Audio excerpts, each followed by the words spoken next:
नमस्कार, मैं हूं आपके साथ अभिनय सिंह चौहान। आप देख रहे हैं हमारा विशेष कार्यक्रम छत्तीसगढ़ के बाद हमारे साथ। आज बात करेंगे बस्तर के रोड मैप की।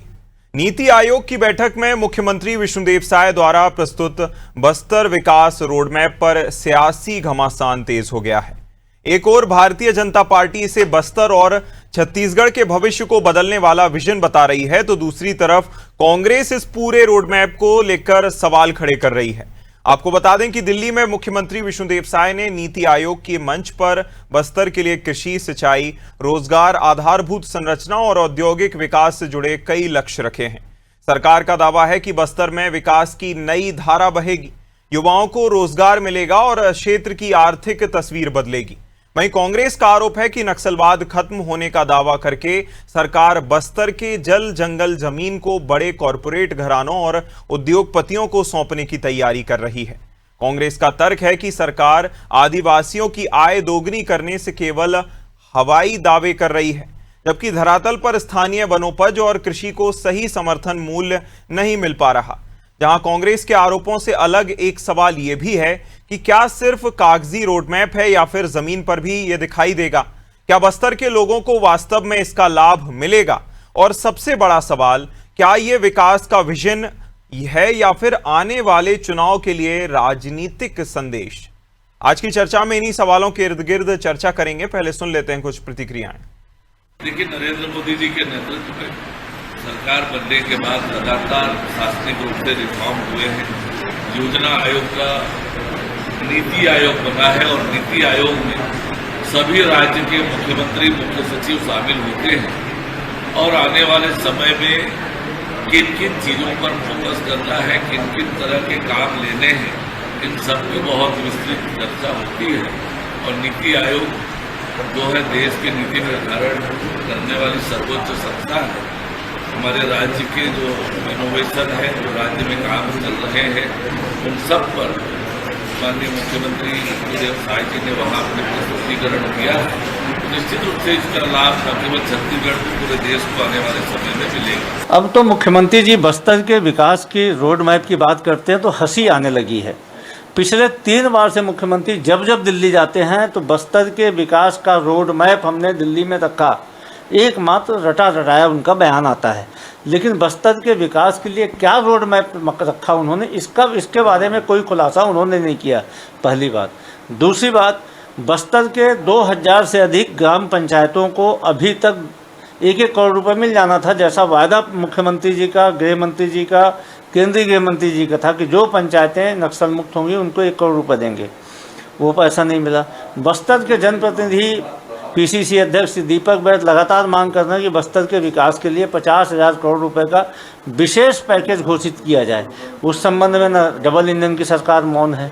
तो फिर से एक बार नीति आयोग के नाम पे बस्तर के लोगों को सिर्फ और सिर्फ शहद चटाने की कोशिश की जा रही है। हकीकत यह है कि बस्तर को विकास से दूर रखने की साजिश डबल इंजन की सरकार ने किया हुआ है, क्योंकि वो चाहते हैं कि बस्तर के संसाधनों को अडानी को सौंप दें।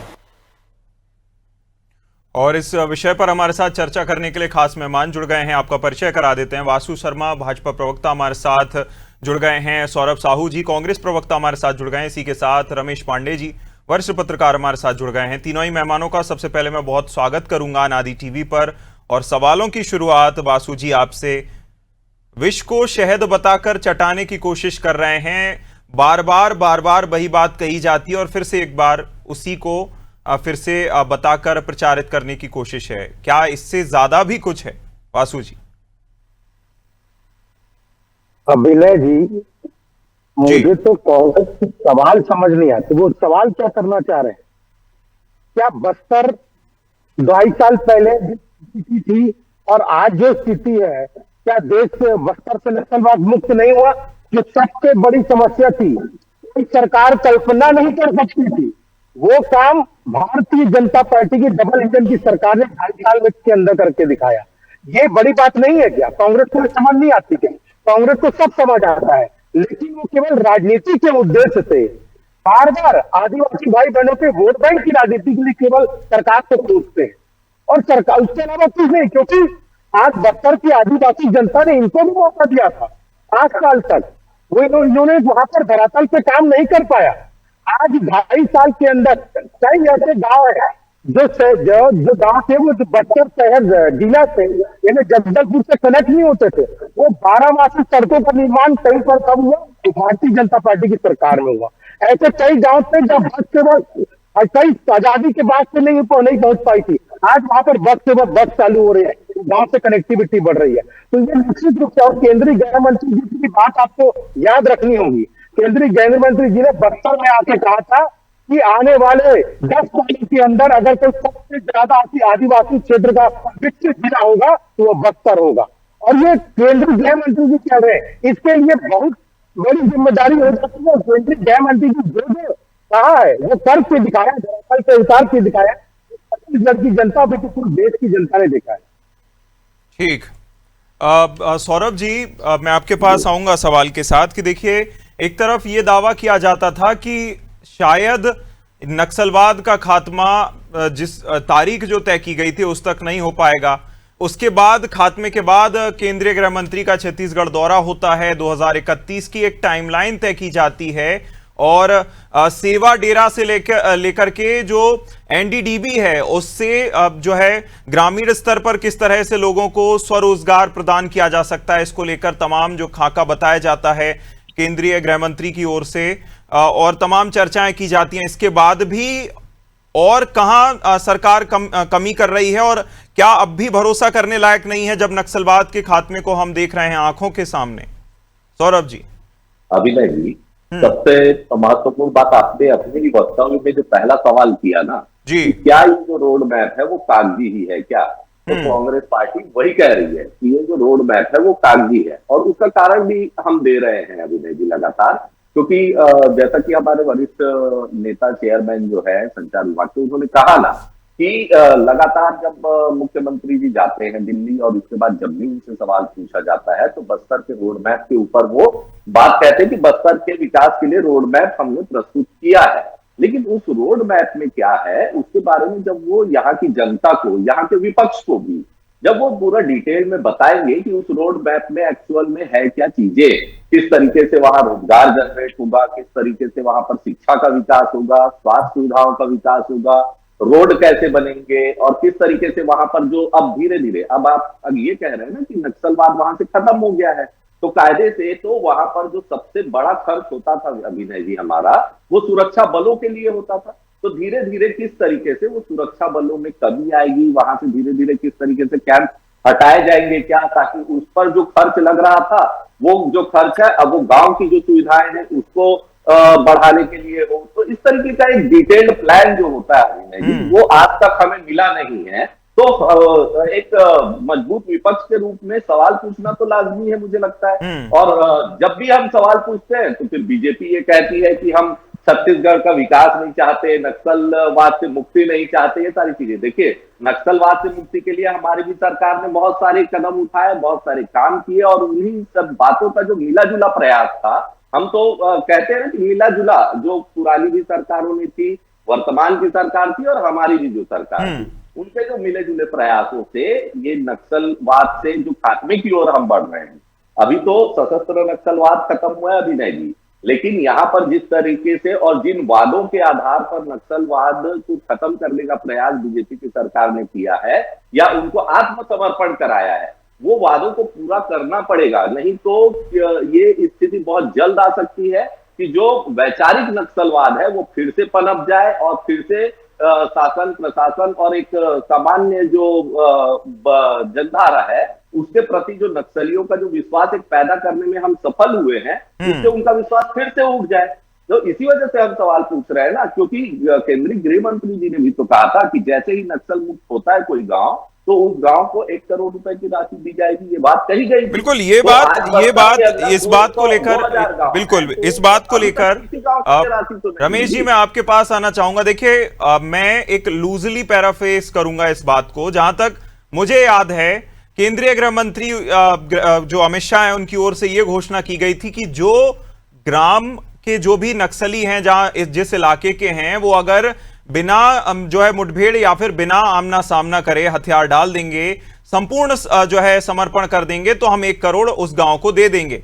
लेकिन यहां यह कहा जा रहा है, जैसा कि अभी सौरभ जी ने भी कहा, कि हर गांव जो कि नक्सल मुक्त हो जाएगा उसे 1 करोड़ दे दिए जाएंगे। इसको लेकर बड़ी जो है सवाल खड़े हो रहे हैं, आखिर ऐसा क्यों? और 1 करोड़ मिल भी जाएंगे तो क्या वो गांव जो इतना पिछड़ा रहा है, क्या वो खुद को विकसित करने लायक बन पाएगा? रमेश जी।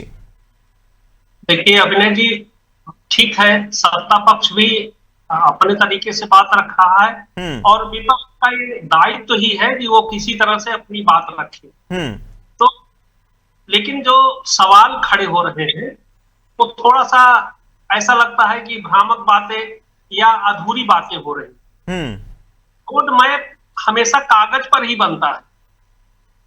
रोड मैप कभी सड़क पे नहीं बनता, कभी तालाब में नहीं बनते, कभी पार्क में नहीं बनते। रोड मैप हमेशा कागज पर ही बनता है। अब कांग्रेस भी कह रही कि रोड मैप कागजी है, तो रोड मैप तो कागजी ही होता है, इसमें कोई संदेह नहीं। अब उस कागजी रोड मैप जो बना है उसका क्रियान्वयन धरातल पे होना है। उस क्रियान्वयन, अब कल ही रोड मैप बना तो कल ही क्रियान्वयन नहीं हो जाएगा। उसके क्रियान्वयन में अगर बच्चा पैदा होता है तो तुरंत तो दूसरा बच्चा नहीं पैदा कर सकता। उसको करने के लिए उसको 21-25 साल नौजवान होना पड़ेगा, शादी होनी पड़ेगी, तब वो नया बच्चा पैदा कर। तो इसी तरह से रोड मैप बनता है तो उसका क्रियान्वयन होने में धरातल पर थोड़ा वक्त लगता है। रही बात 1 करोड़ रुपए, जिसको मैं कई बार सुन चुका हूं। अभी आपने 2 दिन पहले देखा होगा, छत्तीसगढ़ को केवल बीबी राम जी योजना में 3600 करोड़ मिले हैं, जिसमें हर जिले में 1 करोड़ से ज्यादा की धनराशि दी गई। तो बस्तर उससे अछूता नहीं है, बस्तर के हर गांव में 5 करोड़ से ज्यादा की धनराशि विकास कार्यों के लिए दी जा चुकी। मैं जो हमारे भारतीय जनता पार्टी के वासु जी है, मैं उनसे कहूंगा कि कांग्रेस के लोगों को इसको बताइए कि एक गांव में 1 करोड़ नहीं 5 करोड़ से ज्यादा रुपए की धनराशि जा चुकी है, कार्य हो रहे हैं।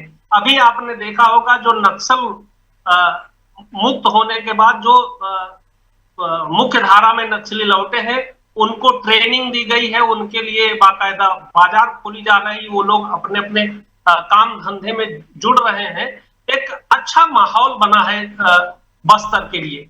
मैं ये कहूंगा कि ठीक है, जो विपक्ष का दायित्व है, उसका धर्म है, तो इसकी बातों को भी सरकार के सामने रखे और दबाव बनाए कि भाई इस पॉकेट में ये काम होना चाहिए, ये काम नहीं हो पा रहा है। मैं अभी कई गांव में ऐसे देखा हूं कि जहां के लोग राशन लेने के लिए 15-15 किलोमीटर दूर यात्रा पैदल किया करते थे। उनके गांव में ये जो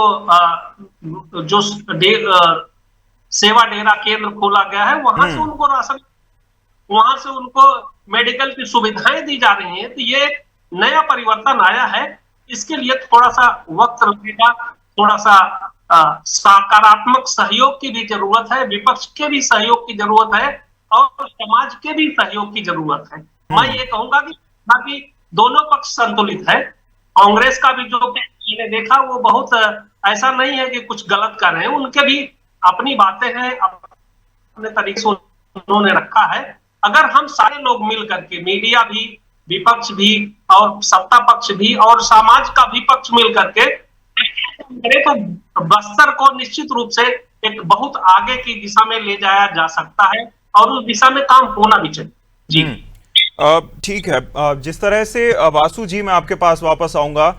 केंद्रीय गृह मंत्री अमित शाह जो नक्सलवाद की उनकी घोषणा थी, पार्लियामेंट में घोषणा करने के बाद छत्तीसगढ़ दौरे पर आते हैं और बताते हैं कि एनडीडीबी से लेकर जो सेवा डेरा है उसके साथ लोगों को जोड़ते हुए स्वरोजगार को लेकर जो है प्रयास किए जाएंगे। लेकिन क्या इससे जो वहां के विकास की गति है वह धीरी नहीं होगी? क्या वहां और इंफ्रास्ट्रक्चरल ग्रोथ के प्रोजेक्ट्स नहीं आने चाहिए? क्योंकि जब आप रोडमैप की बात करते हैं तो वो काफी ज्यादा दूरगामी समझ में आती है। मतलब लोगों को हाल फिलहाल में क्या मिलेगा, कुछ समय में क्या मिलेगा, लोग इस पर ज्यादा जो है फोकस करते हैं, ना कि जो काफी दूर दिख रहा है या दूरगामी आप जो करने का सोच रहे हैं उससे ज्यादा हाल में क्या मिलने जा रहा है।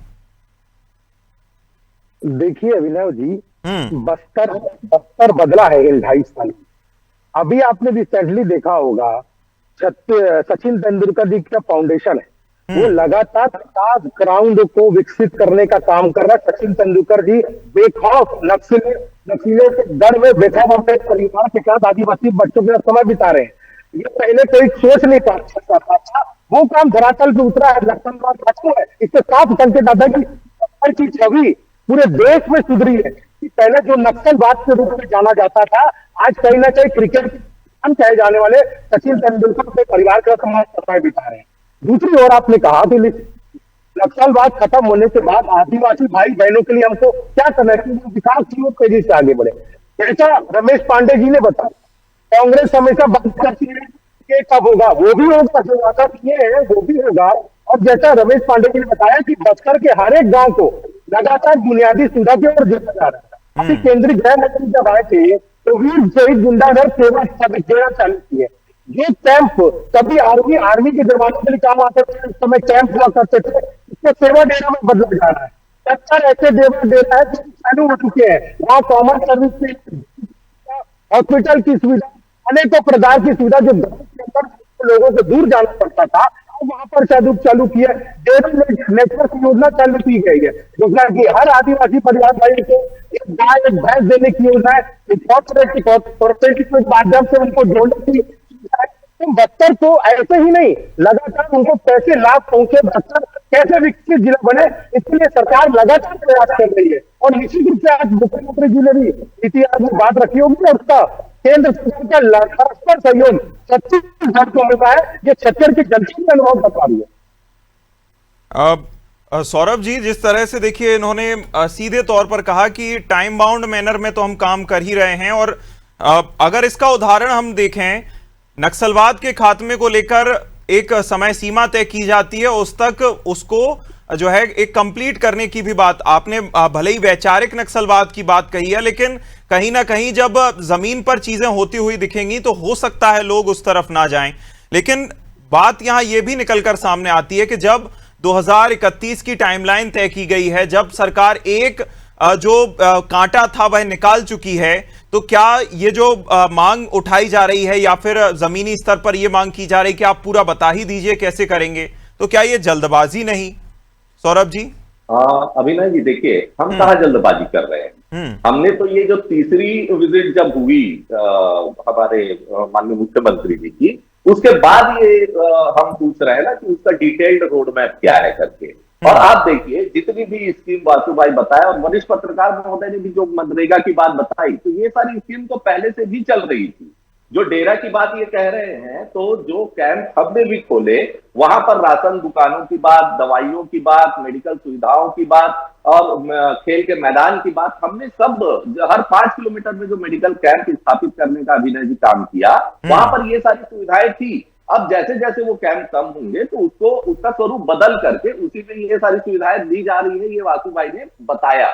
और रमेश पांडे जी ने भी ये बताया कि मनरेगा के तहत उनको दिया जा रहा है। तो मेरा तो ये कहना है और पूरी कांग्रेस पार्टी का ये कहना है कि जो एग्जिस्टिंग स्कीम है, जो कि छत्तीसगढ़ के दूसरे भी मैदानी क्षेत्रों में भी लागू है, मनरेगा तो यहां भी चल रहा है, वहां भी चल रहा है, लेकिन क्योंकि बस्तर विशेष रूप से प्रभावित हुआ है, नक्सलवाद वहां इतने समय तक रहा और नक्सलवाद को खत्म करते करते जो वो विशेष रूप से जो कहना चाहिए नकारात्मक रूप से प्रभावित हुआ अभिनय जी, उसके लिए उसका जो मरहम देने का काम है, मुझे लगता है वो भी एक विशेष देना पड़ेगा ना। इसीलिए तो कांग्रेस जो है वो मांग कर रही कि वहां पर एक विशेष पैकेज की घोषणा करे सरकार। यहाँ पर जो छत्तीसगढ़ की सरकार है वो अभी तक ये भी नहीं बता पा रही है कि इस रोड मैप में वो कितना एक्स्ट्रा फंड लेकर के आएंगे ताकि बस्तर के विकास को जो तेजी मिलनी चाहिए अभिनय जी, या विशेष दर्जा जो मिलना चाहिए, क्योंकि वो विशेष रूप से प्रभावित हुआ है ना, तो उसको विशेष दर्जा भी मिलना चाहिए और उसके लिए विशेष रूप से जो कार्य करने की भी आवश्यकता है, जो अलग ढंग से कार्य करने की आवश्यकता है, हम उसकी बात कहते हैं, न कि एग्जिस्टिंग स्कीम की। एग्जिस्टिंग स्कीम तो पहले भी हर जगह चल रही थी, पूरे छत्तीसगढ़ में लागू है, वो वहां पर भी लागू है और उसका लाभ मिलना चाहिए। लेकिन अब यहाँ पर जो बात आती है अभिनय जी, कागजी वाली जो बात हम कर रहे थे, जैसा कि रमेश पांडे जी ने भी कहा, निश्चित रूप से रोड मैप कागजी होता है, लेकिन उसका जो क्रियान्वयन होगा या नहीं होगा, उसका अंदाजा जो है अभिनय जी इस बात से भी लगाया जा सकता है कि जो सरकार है उसने पिछले समय में, पिछले 2 सालों में, 2.5 सालों में, या अगर केंद्र की मैं बात करूं, कि 2014 से उन्होंने जो बातें कही थी उस पर उन्होंने कितना काम किया है। तो अगर मैं केंद्र की बात कहूं तो मेरे पास तो फहरिस्त है कि जिस तरीके से उन्होंने वादा किया था उसमें अभी तक कितने वादे पूरे हुए, कितने वादे पूरे नहीं हुए। चाहे वो 500 रुपए के सिलेंडर की भी बात, यहीं पर मोदी की गारंटी तो थी ना, तो ये 500 रुपए के सिलेंडर तो यहाँ मिलना चाहिए था मैदानी क्षेत्रों में, बस्तर की भी महिलाओं को मिलना चाहिए था। ये तो बात थी, तो गारंटी में ये तो पूरी हुई नहीं, हमें तो मिल नहीं रहा है यहाँ पर कहीं पर भी। तो हम इसीलिए इस बात को कागजी कहते हैं। रमेश जी आखिरी सवाल देखिए, अब तक जो भी काम नहीं होती इस वजह से रमेश जी अब तक जो भी काम या फिर जिस तरह की प्लानिंग की बात जो है बस्तर में निकलकर सामने आई है, क्योंकि नक्सलवाद जैसा एक बड़ा कांटा जो कि बार बार चोट कर रहा था, छत्तीसगढ़ कराह रहा था जिस कांटे की चोट से, अब वह निकल चुका है। तो आप कैसे आकलन करते हैं कितने समय में क्रियान्वयन हो पाएगा अगर कोई रोड मैप बनाया भी गया है तो? रमेश जी देखिए, रोड मैप की जो बात आती है, रोड मैप सारी चीजें स्पष्ट है कि सिंचाई की सुविधा कैसे दी जाएगी, बच्चों के एजुकेशन की सुविधा कैसी होगी, मेडिकल की सुविधा कैसी होगी, ये सारे चीज का एकदम डेकोरम कंप्लीट है। और कल जो पेश हुआ है मेरे ख्याल से उसमें भी बहुत सारी जानकारियां मीडिया के माध्यम से नहीं आई होगी, आने वाले समय वो बात भी सामने आ जाएगी। हर चीज का अलग अलग क्लासिफिकेशन किया गया है कि सड़क कैसा होगा, रोड इंफ्रास्ट्रक्चर कैसा होगा, उनको क्लस्टर वाइज उनको रोजगार से कैसे जोड़ेंगे, उनको स्थानीय रोजगार से कैसे जोड़ेंगे, कौशल से कैसे जोड़ेंगे, ये सारी चीजें उसमें कंप्लीट है। उसके लिए थोड़ा वक्त मेरे ख्याल से 2-4 महीने 6 महीने तो इंतजार करना ही पड़ेगा। ऐसा नहीं कि 5 दिन में 10 दिन में हो जाएगा, लेकिन निश्चित रूप से कहीं ना कहीं ये अब तो वॉच एंड सी वाली सिचुएशन है, बिल्कुल वेट एंड वॉच वाली सिचुएशन हो जाएगी कि जिस तरह से सरकार प्लान कर रही है कैसे जमीन पर उतारती है, क्योंकि सवाल तो खड़े होंगे ही और विपक्ष भी लगातार इस पर सवाल करेगा कि आपने नक्सलवाद की बात कही थी, चलिए नक्सलवाद की बात मान लेते हैं, लेकिन आगे क्या और आगे कैसे। इसी के साथ मैं सभी मेहमानों का बहुत शुक्रिया कहूंगा। वासु जी बहुत शुक्रिया, सौरभ जी बहुत शुक्रिया, रमेश जी बहुत शुक्रिया आपका हमारे साथ जुड़ने के लिए, खास चर्चा में शामिल होने के लिए। जिस तरह से नक्सलवाद के खात्मे के बाद अब छत्तीसगढ़ की एक जो नई छवि निर्माण का काम है, जो कि केंद्र सरकार राज्य सरकार दोनों करने के लिए आगे बढ़ रहे हैं, बस्तर उसमें सबसे महत्वपूर्ण पहलू में आता है। हालांकि बस्तर किस तरह से विकसित होगा, विकसित भारत के साथ जुड़ते हुए नजर आएगा, ये देखने वाली बात होगी। इसी के साथ इस खास कार्यक्रम में इतना ही। आप देखते रहिए अनादि टीवी। नमस्कार।